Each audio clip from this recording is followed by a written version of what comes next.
You know, it's almost like your birthday with a package from China, so let's go. Okay, or is it all like big crap?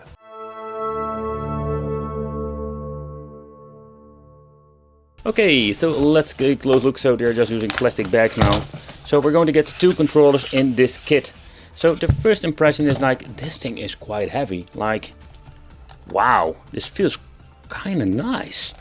It feels like an actually good controller. Very important, the smell test. It smells quite nice. So in overall, like, that is the first good impression. Over here we're going to need 1 AAA battery.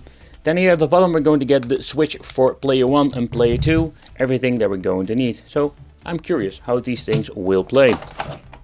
So in here we're going to get the USB to the micro USB. And basically this thing, yeah, you can use it on your television. So plug it in free USB port.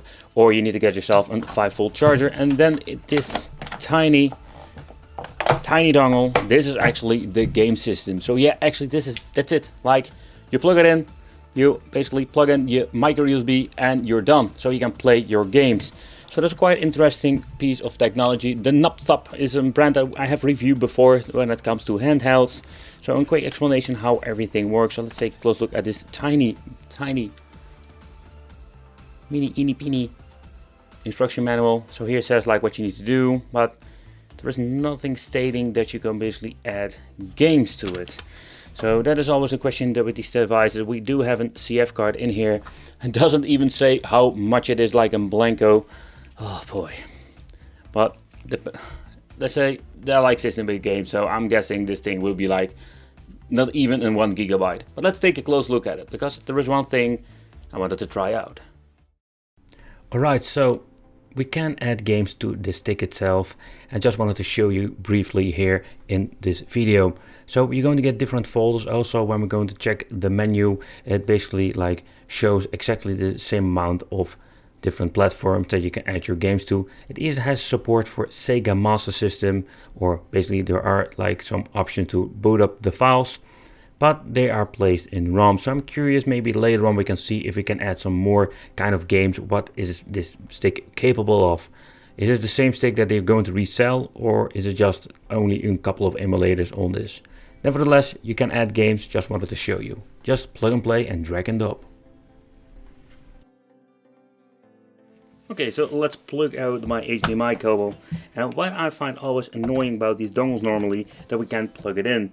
But it seems to be like they fixed this issue. So we can just plug it in. But if it's deep enough, that was we're going to find out later on. Otherwise we need to use an extender. Yeah, it's not very thick, but the problem is with this particular monitor, you're having like an in-depth HDMI connection. And sometimes these things are so thick that it will cover up another HDMI port. So in overall, these things are not superb. But how do you connect it? Very simple. We'll plug in here the service port, but it will give me 5 volts that we're going to need for the dongle. We're going to plug in the micro USB over here. And the first attempt will be like plugging it straight into the television. Let's see if it's deep enough and if it's going to work like this. So the only thing that I need to do now is plug in my cable of the monitor, and that's it. Like, that's the only thing that we need to do. Power on the system. If everything has been set to HDMI, it will automatically boot up the dongle itself, and that's it. And there is nothing, so that means it doesn't connect because of the in-depth HDMI port. I need to get myself the freaking extension cable. Alright, let's power it off. And let's pull it out. So I did such a bummer, but there's more particular problem with my monitor over here. But just wanted to show you that not everything goes like planned. So let's plug in the extender. Yeah, what's the use of this thing if we can't plug it in? But okay, let's power it on again and let's see if this thing works. Okay guys, so it has been booted up. So that works now. And yeah, if you don't have an in-depth HDMI port, it will work just fine for you. But when booting up, this is what we're going to get. We're going to get a fancy menu, and I'm curious what kind of stuff we're going to find on this and how it actually going to emulate. Because that emulation problem, I have seen it before with cheap devices like this. Okay guys, so let's take a close look at this product and the menu, because this menu has a lot of interesting things. I really like this Android lookalike. It has nothing to do with 16-bit whatsoever. But when you're booting up, let's say, the shooting games, then we're going to get all the shooting games. And if they did a good job when it comes to categorizing this? I don't know, to be honest. It's always like the question. But they got a very nice thumbnail. Let's choose fighting. It seems to be like they added a lot of fighting games. I don't know if Beavis and Butthead is a fighting game actually. But it's quite interesting to see how everything works. Here we can go into the folder itself. So basically you can boot up a game. So when it comes to the way how they added all of these games to a certain category, it looks kind of nice.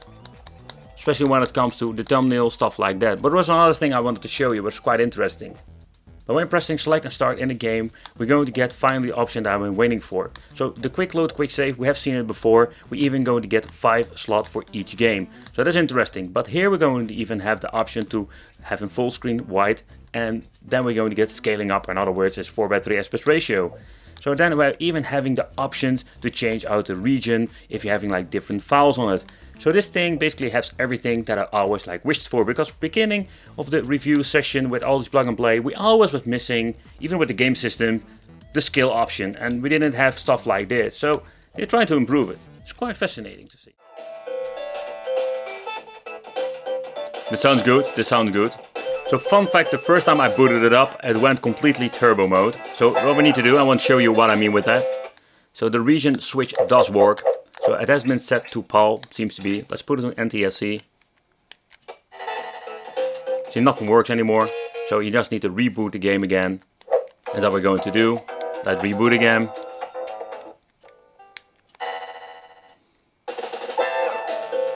So that was an issue what I had with multi-game cards back in the day. And the reason is like, we don't have the region on the right settings in combination with the file that you're basically using. But you can fix it. Where we go is basically going to the system settings and putting it back on the region that it's supposed to be.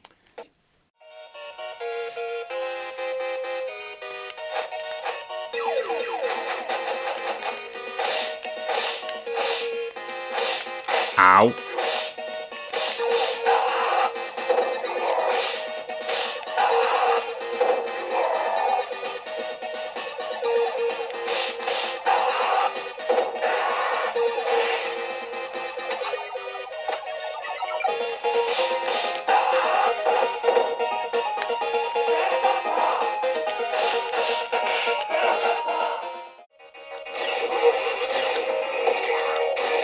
And I can say like this D-pad works perfectly.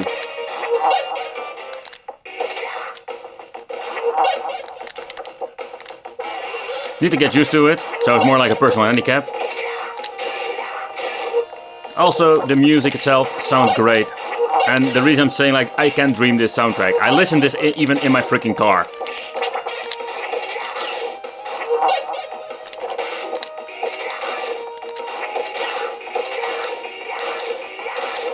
Yep, perfectly. I'm getting my ass kicked again. Absolutely.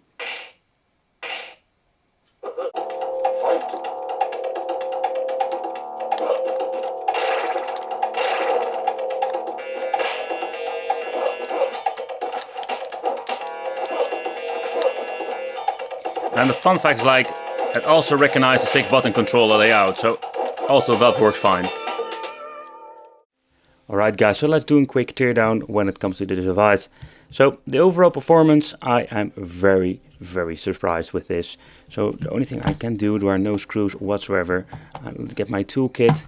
Let's get myself a tiny screwdriver so I can pry the plastics off. So that's the only thing that we can do at this moment. And just like finding a way to click it open, because that's the way how it needs to go.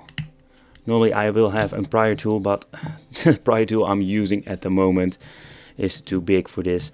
So this is the only thing that we're going to get, and it's a quite interesting thing.